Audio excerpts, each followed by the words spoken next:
Maamuzi yanayofanywa kuhusu hatima ya mgogoro kati ya Iran, Israel pamoja na Marekani sasa unafanywa na Iran na sio Marekani tena. Watu ambao wameshikilia hatima ya mgogoro huu ni wa Iran, sio wa Marekani wala wa Israel tena. Hamtanielewa, mtanielewa baadaye kidogo. Juzi baada ya Marekani kutangaza orodha ya watu ambao watakwenda pale Islamabad kwa ajili ya mazungumzo ambayo yameanza tarehe 10 na Iran, ni kwamba Iran ilitoa tangazo ikasema kamwe haitopeleka watu wake mpaka pale Marekani itakapokuwa imekubali masharti na matakwa yanayotolewa na Iran. Marekani wakaja na maneno mengi sana, tutawapiga, tutawafanya nini. Wa Iran wakasema sisi tulipo hapa, kitufe cha kufyatulia bunduki vidole vyetu vimewekwa humo. Ilikuwa ni moja kati ya kauli ngumu na nyeti sana kwa taifa la Marekani, lakini pia watu ambao walikuwa wanadhani labda Iran inaweza ikaogopa kila ambacho kinazungumzwa na Marekani. Sasa timu ya mazungumzo ya Iran ikiongozwa na spika wa bunge Mohammad Baghel Gharibaf imewasili mjini Islamabad, Pakistan kwa ajili ya kufanya mazungumzo na upande wa Marekani. Ujumbe huo unajumuisha kamati za usalama, siasa, kijeshi, uchumi pamoja na sheria. Mazungumzo hayo yataanza iwapo upande mwingine utakubali masharti ya awali ya Iran kuanza kwa mazungumzo hayo. Waziri wa mambo ya nje Abbas Araghchi, katibu wa baraza kuu la usalama wa taifa Mohammad Baghel Zolgadr, katibu wa baraza la ulinzi Ali Akbar Ahmadian, gavana wa benki kuu Abdo Nasser Hemat pamoja na baadhi ya wabunge wameandamana na Gharibaf katika ziara hiyo ya kwenda nchini Pakistan kwa ajili ya kuanza kwa mazungumzo. Makamu wa rais wa utawala wa Marekani JD Vance pia amewasili Islamabad akiwa na Steve Witkoff, mjumbe maalum wa Marekani kwa Mashariki ya Kati, pamoja na yule Jared Kushner ambaye huyu ni mkwe wa rais wa Marekani bwana Donald Trump. Baada ya tambo za hapa na pale, nguvu ambazo zilikuwa zinatangazwa na Marekani ambazo zilisema zitaifurumua vibaya Iran, hatimaye wa Marekani wakasema tunafaa kukaa katika meza ya mazungumzo. Lakini Iran ilionyesha nguvu kubwa zaidi. Ulinzi wa vikosi vya walinzi wa mapinduzi ya Kiislamu IRGC pamoja na nguvu ya wananchi wa Iran katika kuitetea taifa lao ndio ambalo limeufanya utawala wa Marekani kufikiria namna gani wanaweza kusitisha mapigano baada ya muda wa siku 40 za uchochezi wa vita wa vitendo vya uhalifu ambao vimefanywa bila kufanikisha hata lengo moja walilotangaza. Marekani pia waliomba kufanyika kwa mazungumzo na sio wa Iran. Iran ilikubali usitishaji wa mapigano wa wiki 2, lakini wakasisitiza kuwa endapo makubaliano hayo yatakayoiridhisha Iran na mihimili ya upinzani hayatafikiwa, mapigano yataanza tena, basi tawasha upya mashambulizi dhidi ya maslahi ya Marekani katika eneo hilo pamoja na utawala huo wa Kizayuni. Sasa Iran, kitendo cha kuwatuma watu hawa waliopelekwa kule sio watu wa mchezo. Ukianza kumtazama mtu mmoja mmoja kwa Iran, mtazame mtu kama Abbas Araghchi. Huyu anatajwa kwa hivi sasa kwamba pengine huenda, ukiachilia mbali bwana Gharibaf ambaye ni spika wa bunge, huenda bwana Abbas Araghchi ndiye kiongozi anayependwa na anayeaminika zaidi kwa kule Iran kutokana na namna ambavyo amejipambanua katika vita hivi na Marekani. Huyu anatajwa kuwa ni moja kati ya kiongozi mwenye misimamo mikali, kiongozi ambaye amenyooka, kiongozi ambaye moja hataki isemwe ni 0, anasema moja ni moja.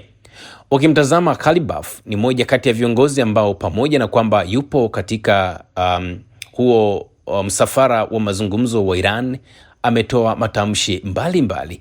Matamshi aliyoyatoa wana Gharibaf, amezungumza, anasema katika chapisho lake kwenye akaunti yake ya X, Gharibaf amesisitiza kuwa hatua 2 muhimu zilizokubaliwa na pande zote bado hazijatekelezwa. Kwanza, kusitishwa kwa mapigano nchini Lebanon na kuachiwa kwa mali za Irani ambazo zimezuiliwa.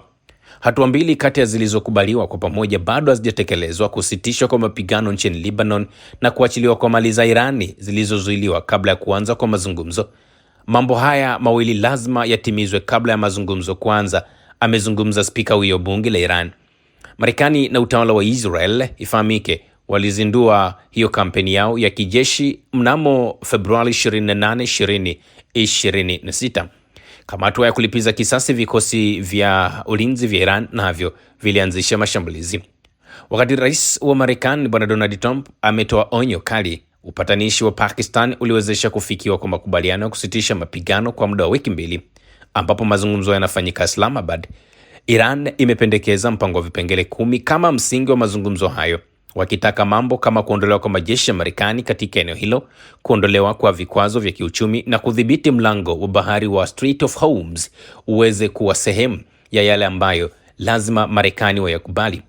Baraza Kuu la Usalama wa Taifa la Iran wakasisitiza Aprili 8, 2026 kwamba mashambulizi hayo yamesababisha kile walichokiita ushindi wa kihistoria wa Iran na kuilazimisha Marekani kukubali masharti ya mazungumzo, ikiwa ni pamoja na mpango wa kuhakikisha hawatoshambulia au kusitisha uhasama katika eneo hilo.